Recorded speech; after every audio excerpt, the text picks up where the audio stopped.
Mayong buntag kaninyong tanan. Diyos marhay na aga sa indugabos. Good morning. Buenos dias, amigas, amigos. Kumusta kayo dyan? Mga kaluto, welcome back to my YouTube channel. Mga kaluto, kung hanap nyo ay simpleng lutong ulam, watch na kayo sa YouTube channel ko, Kalutong Bahay Recipe. Dito po lahat simple.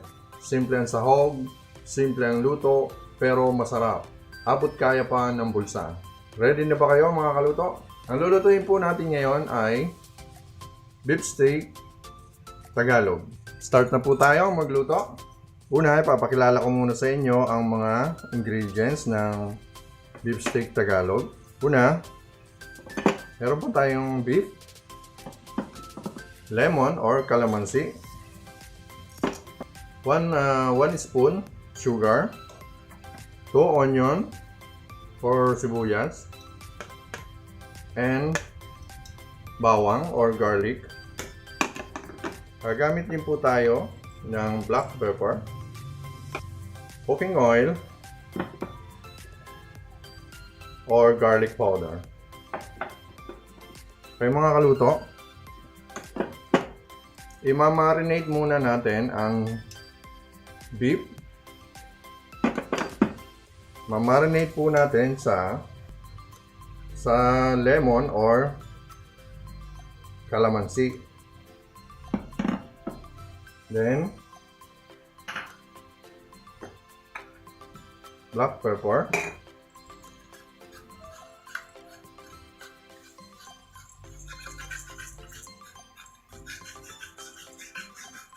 ayan, depende po sa inyo kung gaano karami.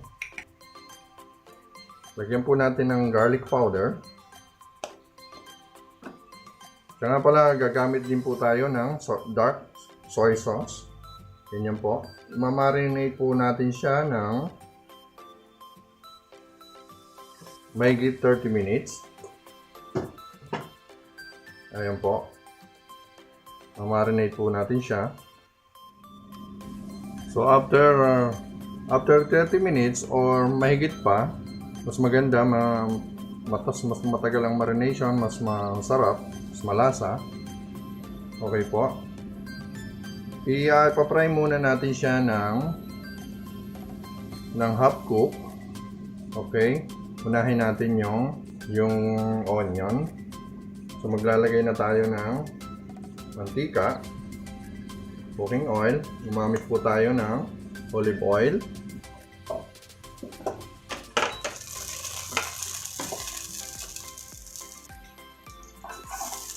So ayan. Pa-fry muna natin ng half cook yung ating onion. Yung onion mga kaluto ay i-cut nyo lang siya ng ring or pabilog. Ayan. Ayan. So po itatoppings natin mamaya. Set aside muna natin. Ngayon po ay ipo-fry na natin ang marinate natin.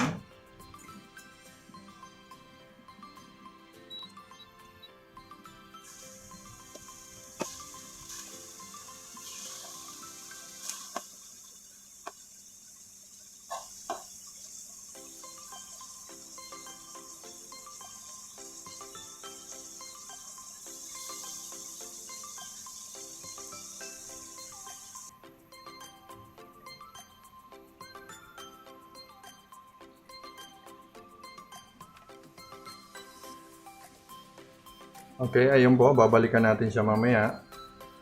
Pag medyo nag-reduce na yung tubig. Okay po. Okay, ayan. Mga kaluto. After natin ayan, na-reduce na natin yung sauce niya. Set aside ulit natin.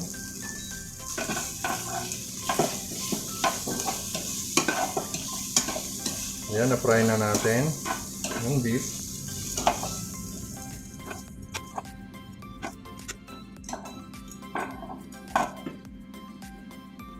Dito rin po tayo mag-saute ng garlic.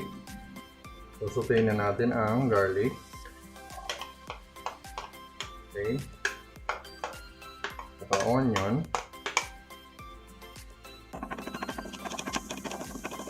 Ayan, pagka medyo golden brown na yung garlic or yung onion,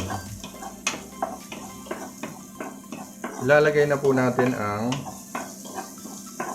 marination. Yung pinagmarinata ng, ayan, pwede na po siya. Ilalagay na natin to.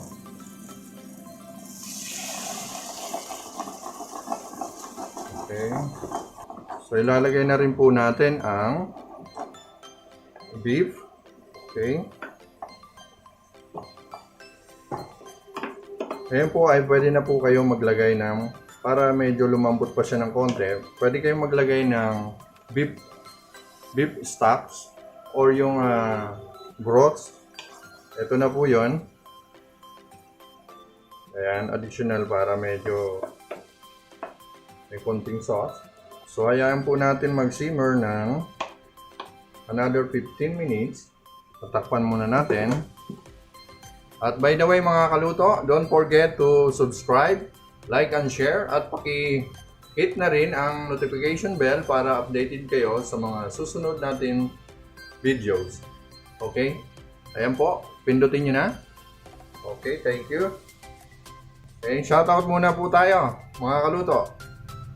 Shoutout sa Kabigulan, mga Uragon, mga kababayan ko dyan mga Uragon, sa Gubat Sorsogon, lalo na sa Batch 89, Gubat National High School, Gubat noon kami groups, sa United Bicolanos Worldwide or UBWW groups, at sa mga OFW natin, mga Filipino community.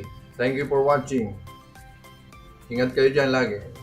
At sa Aldana Elementary School, sa teachers and principal, shoutout sa inyo. Ingat kayo lagi dyan. Po pala mga kaluto, lalagyan po natin ng sugar.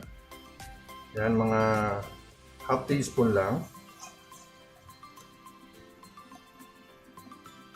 Ayan na po mga kaluto.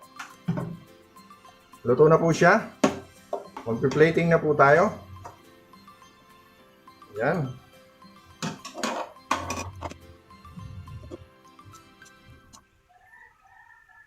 So mga kaluto, okay na po yung nagawa nating Bistek Tagalog. Ito na po. Luto na po siya. Ayan. Thank you for watching. Bye. God bless.